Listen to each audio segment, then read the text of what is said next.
ചേച്ചി മറുപടി മറ്റേ വേറെ വിഷയമല്ല. ആ ചേച്ചി മറുപടി കൊടുത്തു അല്ലേ? അബോർഷൻ കേസാണ്. അബോർഷൻ. വരട്ടെ, പെണ്ണാണെങ്കിൽ അങ്ങനെയൊക്കെ ആവും. എന്തെങ്കിലും ഉണ്ടായി ഇവർക്കൊക്കെ എന്താ.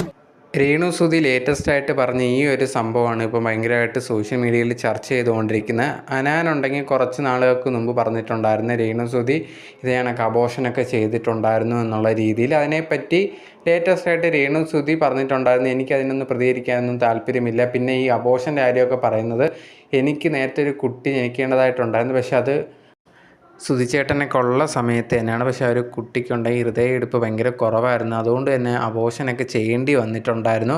അതല്ലാതെ എനിക്കുണ്ടെങ്കിൽ സുധിച്ചേട്ടൻ മരിച്ചതിന് ശേഷമൊന്നും അല്ല ഏതെങ്കിലും കുട്ടിയെ ഞാൻ അബോർഷൻ ചെയ്തോ ഒന്നുമല്ല. അതൊക്കെ കുടുംബക്കാർക്ക് എല്ലാവർക്കും അറിയാവുന്ന കാര്യങ്ങളാണ്.